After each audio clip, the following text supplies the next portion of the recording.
Do you ever work really hard on a marketing campaign or you're putting some money into PR and you're like, oh, this is going to be great. And then nothing and it just falls flat. It's super frustrating. I can tell you I've done that a lot. And a lot of times we look back, we're like, why didn't that work? Why didn't the market take to that? Well, there's actually specific reasons why. And that's why Joe Zappa came on the show. Joe is awesome. He's with Sharp Pen Media. And he has a lot of background and experience in putting out these marketing campaigns and understanding what works and what doesn't. And he shares his experience with us here in this episode. He walks through specifically why it didn't work for you and what you can do instead so you can start getting marketing that people are drawn to and you start to create this groundswell of leads and demand. It's awesome. Check this out. Welcome to Scale Your SaaS, the podcast that gives you proven techniques and formulas for boosting your revenue and achieving your dream exit. Brought to you by a guy who's done just that multiple times. Here's your host, Matt Wolach. And welcome to Scale Your SaaS. Thank you very much for being here. By the way, if this is your first time, our goal is to help you understand how to grow your software company, whether that's generating new leads, whether that's closing those leads, scaling your team, whatever it is, that's what we're here to do. So if you want those things, hit the subscribe button right there. That way you'll get all of the awesome updates from the channel. You'll know the best people in the industry and how they can help you scale your SaaS. And one of those best people is my guest today, Joe Zappa. Joe, how you doing? Hey, Matt, thanks so much for having me on. Yeah, absolutely. I'm super glad to have you here. Now, let me make sure everybody knows who you are, Joe, because you've got an awesome background. You're doing some great things. So Joe is the founder and CEO at Sharp Pen Media. And really what that is, that's an agency that helps ad tech and martech companies with marketing strategy, content, and PR. Joe is the editor of the martech media site Street Fight before starting the agency. And he has worked with some companies such as Freewheel, AppLovin, and Fat Tail, along with others. This guy knows his stuff, knows how to help companies generate that interest and that desire. So, Joe, thanks for being here. Thanks for having me, Matt. Let's get into it. Love it. So tell me, what have you been up to lately and what's coming up for you? Yeah, I'm running my agency. We have about a dozen clients. This is our third full year in business. So still figuring out a lot of things on that front. And then, helping our clients, as you said, with strategy, content, and PR. So part of that is figuring out the marketing fundamentals of what is the message, where are we going to distribute it, and how are we going to create value. And part of it is just executing on that stuff. So, creating content that's abreast of what's happening in the space and being in touch with journalists and having a finger on the pulse. Yeah, and I know you were a journalist yourself. How did that happen, going from that to now hosting an agency, running an agency, Sharp Pen Media? How did that whole come to be? Yeah, so I actually got into ad tech and martech as a freelance journalist in college. David Hirschman, who founded the media site Street Fight, went to my college, so I was looking for an internship and he hooked me up. And I stuck with that for like 8 years. And so I was freelancing at Street Fight for years and became the editor while I was doing a PhD. Wrapped up the PhD, was like, all right, is journalism going to be the future? Oh no, journalism has all the same problems that academia does. There are no jobs and they don't pay a lot. And so then I got a freelance gig in marketing and realized content marketing and PR rely on a lot of the same skills as journalism, understanding an industry, what's the story. It's just you're looking at it from the perspective of a specific company and figuring out how to insert them into that discussion instead of sort of covering it in a neutral way. So I got into marketing through that angle and then obviously stacked up some clients, and before you know it, you have an agency on your hands. We'll be right back. Game changer in lead generation, Lead Feeder. One thing that's super frustrating when I work with clients is driving traffic to their website, but then not knowing who those visitors are. You can't tell who these companies are, but guess what? There is a tool and it's changing the game and supercharging your lead gen. It's called Lead Feeder. Now imagine having the power to identify companies visiting your website, track their behavior in real time, and seamlessly integrate it all with your CRM. Lead Feeder is not just a tool. This thing is your secret weapon for efficient and targeted lead engagement. Now, what sets Lead Feeder apart? It's the ability to provide detailed insights into visitor behavior, helping your sales team prioritize efforts and close deals faster. This thing's got customizable notifications, lead scoring, GDPR compliance. It's loaded. Lead Feeder is really changing the game. If you're ready to revolutionize your approach to leads and deals, head over to leadfeeder.com for your free demo today. That's LEADFEEDER.com. Don't miss out on the future of successful lead lead generation with Lead Feeder.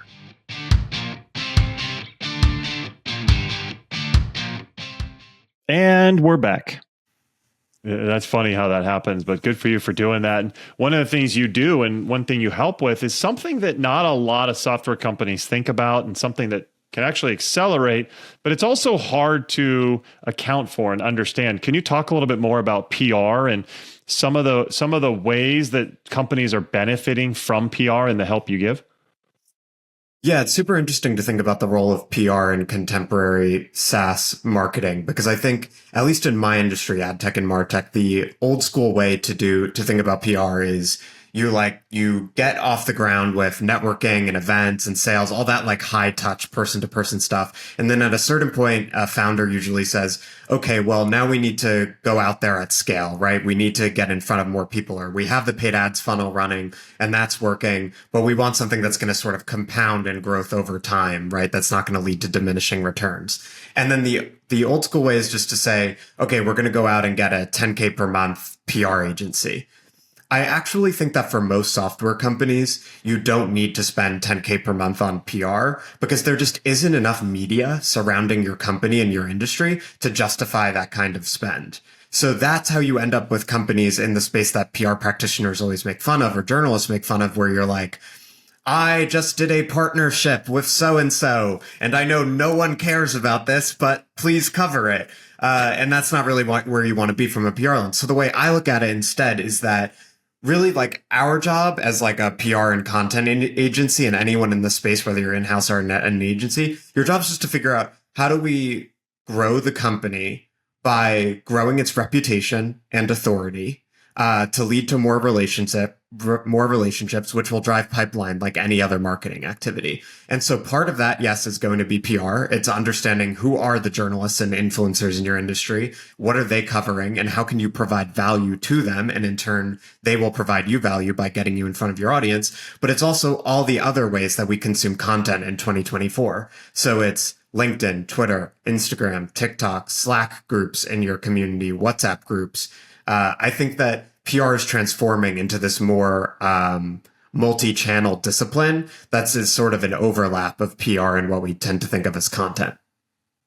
I love it. And it's also something where we don't think of it in a silo. We shouldn't be thinking of it, oh, you just do that and hopefully that works. But it's, how does that relate to our content? How can we make sure that everything kind of intermingles together, right? Yeah, I think PR and content are of a piece with one another, because it all starts with that marketing strategy question I raised earlier, which is, what is the message, right? That's where you're starting, is like, how are we going to differentiate from competitors? What are we doing for whom? How are we going to get our customers excited?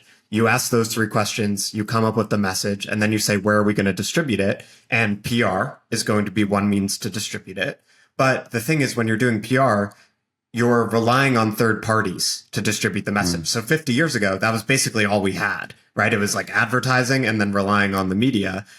Those channels are still important, but nowadays you can be reaching your audience every day on social channels and, again, Slacks, WhatsApps, forums like that. So often in my industry, what I need to sell founders on is like, yeah, PR is great. Let's do that. But don't hire a PR firm and then expect to get like 30 placements, which is a literal metric I've heard people say they expect their PR firm to be getting for them. And I'm like, guys, we have 5 trade publications in our industry. Do you think they're covering you 6 times in 1 month? We'd be lucky if they covered us once a quarter, right? So it's like, that's a small piece of it, but then expect that resource, again, whether you're hiring a PR manager or you're hiring an agency, expect that resource to be getting the message out in more ways than just reaching out to the media.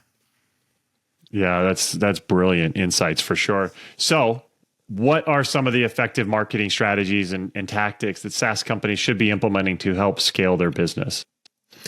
So I think if you're thinking about PR and content, again, it starts with that strategic step that a lot of people don't take because they want to just get right into like doing stuff, right? It's like, let's just do marketing, or we just need to get the word out. That's something you hear a lot in sales calls. When you're in my position, I bet you hear the same thing. And what I say is like, okay, well, the first thing we need to figure out is, what are we going to be saying to these people? So we want to craft sort of 2 tiers of messages. The first message is, like our crusade. Like, what is the big tent thing that we're trying to accomplish? So like if you're an ad op software that saves publisher ad ops people time, right? Because they're manually compiling data from like 20 different systems, and you're like, I'll get it all in one place for you automatically with software. Like one of my clients does this, and the slogan we came up with for them was Take Back Monday, right? So the idea is like, we interviewed their customers, and we're hearing from their customers. I'm spending all day, or before I use the software, I was spending all day manually aggregating this data. And it used to like half my Monday was just that. That's how my week would start. So then that's the sort of overarching message that's supposed to activate them on a visceral level and help them understand how we can assist them. Then you have another tier of messages, which we do for every client. We'll create a doc called like house topics and POVs. And it's like 3 to 5 hot button topics in their industry. And then what their house position is on that topic. Reason this is important is because like your overarching message, you can't just run around all the time like saying your slogan, right? Like people are then you're not going to be participating in organic discussions. So the house topics and POVs is a way of saying, okay, everyone in ad tech is talking about privacy changes, or they're talking about supply path optimization, like making software more efficient in between brands and publishers. So we're going to create a stance on that topic that supports our business position, but that also engages people where they are, where the conversation is already happening. Once you've done that, the what is our message part, you get to the distribute the message. And this is really just a question of where is your audience? So for some people, that's going to be LinkedIn. For some, it's going to be Twitter. Combination of them, other platforms. You just need to ask your customers where they're hanging out, and then also experiment for yourself and figure out, am I getting any traction on these platforms? And eventually you're going to home in on where do our customers live and where are we actually connecting with them and getting a response? And then you double down on that. And people like to make it complicated, but really that's what content marketing and PR are all about. I love it. And it definitely resonates with me. I've talked with hundreds of different experts on this show, and it often comes down to, if you want to be successful, have conversations with your target audience. And you relayed the same thing exactly, Joe. We need to be talking to those people so we understand where do they live and what are they trying to accomplish and what are their struggles. I think that's fantastic. And the other thing that I took away from what you just said, to unpack it further, is instead of just, hey, let's do this, you've got a set process. Let's make sure we understand, if this is what people are talking about, what's our perspective and what do we want to make sure the market understands, and how can we show them and how can we make sure they get where we're coming from. I know a lot of software founders and they don't go that deep on their marketing process. And I think that's a huge example of working with an expert like yourself, how you can get that next level of understanding of how to get, structure and process in the right place. Isn't that right? Yeah, I really like that point about process for 2 reasons. I tend to find that software companies fall down on this in 2 regards. One is that there isn't message discipline. So they don't have that sort of foundational doc where it's like, we know what we stand for, we know what our messages are, we know the topics we want to comment on.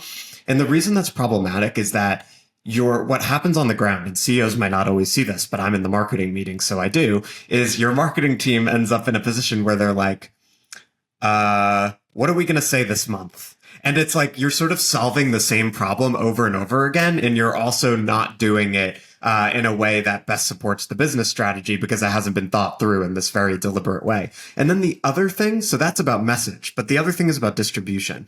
I tend to find that a lot of CEOs who don't come from a marketing background, they think about marketing in a very like eventized way, where it's like, oh, well, we have our Series A coming up and we want people to hear about that. Or we're going to launch this product and we want people to hear about that. Unfortunately, that's not really the most effective way to get your Series A covered or to get your product launch covered. The effective way to get attention for those things is to be in the market saying helpful things that people find interesting every week. Because people are just like normal social animals, and they're way more likely to interact with your egocentric news, your like, we did a cool thing announcement, if they see you every week and they like associate you as someone who has helpful things to say and who's worth paying attention to. So if you have a process to do these things week in, week out, you're way more likely to get that Series A covered by journalists or to have people in your industry pay attention to your product launch than if you're just thinking about marketing once a quarter when you have a big thing happening. I think that's so true. I see people do that same mistake where they push this stuff out once in a while and they're like, how come nobody really cared about that? And you're right. It's because you haven't done the ground effort to go out there, share value, help people all along the way. And by doing that, you kind of build this community and you have people who are pulling for you, people who are on your side and want you to succeed. And then when you say, oh, we just did this thing, now you've got those people in your corner helping you out and they care about you. And it becomes really, really awesome. It is a lot of work though. So why do you feel like tech companies are often hesitant to invest in marketing support? And what are some of the concerns that they have around that? I think the main reason is that we work in the tech industry. People like data. They like things that can be measured. They like sure things. All very understandable biases. But if you're really going to invest in PR and content, if you're going to invest in the parts of marketing that aren't downloadable assets where you're going to get it, we're essentially not just lead gen and it's not just paid ads, you're going to have to be comfortable with a portion of your marketing budget going to something that's not going to be easily measurable. Now, you can measure it to a degree. There are two ways. There are leading indicators. So people will sometimes call like engagement on social media vanity metrics. I mean, I think that's kind of a dumb way to look at it. Again, it's a leading indicator. It's showing, okay, people in our target audience are engaging with our content. That seems meaningful, right? We're building a community around our product, or around what we have to say. And then the other thing is that you should see pipeline generated by content marketing and PR, but it's probably going to be more through like a survey where you ask, where did you hear from us? And they can check, 5 boxes. And one of the boxes is like, I follow you on LinkedIn, right? Or I see your content. Or they're going to tell you in the sales call, I love the stuff you guys are sharing on Twitter. That's how you're going to find out, but it's going to be more qualitative and you need to have a process set up to ascertain that. I mean, there are parts of content marketing and PR that are more lead gen oriented. And again, that's going to be like the classic, a webinar or a white paper that they have to download. But people are also really leery of those tactics because like everyone knows what you're doing at this point. They know if they put in the white paper that they're going to get a call from an SDR in 2 days and they might not want that. So that's what I think it is. I think like funnily enough, I was on the phone yesterday with an ad tech CEO. And he asked me the same question. He was like, okay, so how am I going to understand the ROI of this? And I gave the answer I just gave. You have the leading indicators, and then you should see people coming in, asking, you should see inbound leads, and they should raise their hand and they should say, I saw your content on Twitter or whatever. And he had found me and was coming to me because he had seen my social content. And so he himself was like, I guess it's kind of funny that I'm asking you about whether this stuff works because we're literally on the phone because it worked on me. And I was like, ding, ding, ding.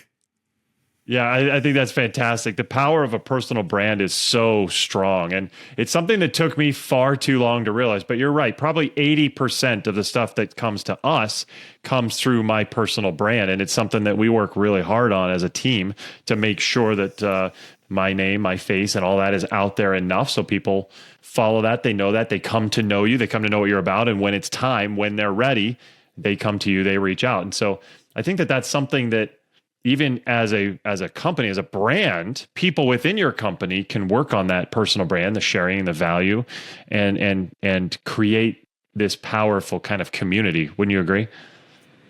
Yes. We should also stipulate that it varies based on the company and what you're selling, right? So if you are selling like a $10 a month SaaS product, you're probably going to get very far with paid ads and stuff that's more like direct response because it's just not that big a decision, right? They don't need to, they don't need to be persuaded. They don't need to trust you that much. They can just say, I'm going to sign up for it and see how it goes. And if I don't like it, I'll just stop paying the $10 a month.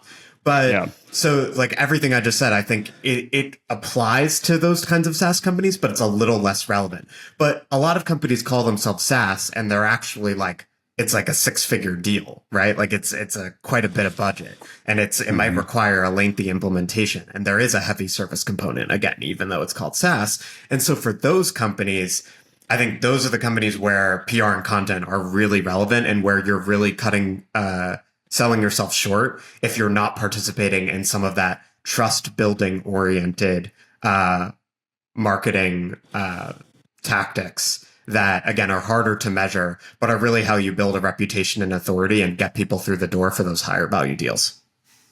I love it. You're speaking to my soul, Joe. I love all this stuff. So tell me, what are some mistakes? If you're a software leader, you're out there, you're trying to do these things. What are some of the mistakes you see these leaders making when they go to market and use PR?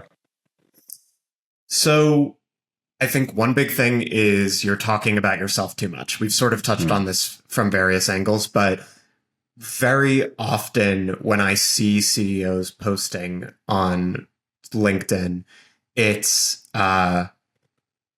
I'm so pleased to announce that this good thing happened to me. And that's fine. You can have those posts, but that should be like 5% of your posts, right? Because for every one of those posts you do, there should be 10 to 20 that are just helping your target market. Just like you would do in a sales call, right? Like in a good sales call, like it's consultative, right? You're not just like jumping down someone's throat from the very first minute being like, let me tell you all the reasons we're amazing and all the awards we've won and the cool things we do. You're like, what are your problems? Like, tell me about your business. That's essentially that consultative. I'm not going to be didactic, but I want to help and I want to listen and understand is the persona that most companies should be cultivating, with content. And so that's the content angle. From the PR angle, I think where most people go wrong is similar, but it manifests in a slightly different way. It's like your cadence, the way you're reaching out to journalists in your industry is determined by your product roadmap and your partnerships and all of the things that you have going on, which journalists are always going to be less interested in unless you're such a big deal, like in ad tech, right? If you're Google, or you're The Trade Desk, which is like the biggest independent ad tech company, then journalists might be interested in something you're doing just because it's your product and your product is so important.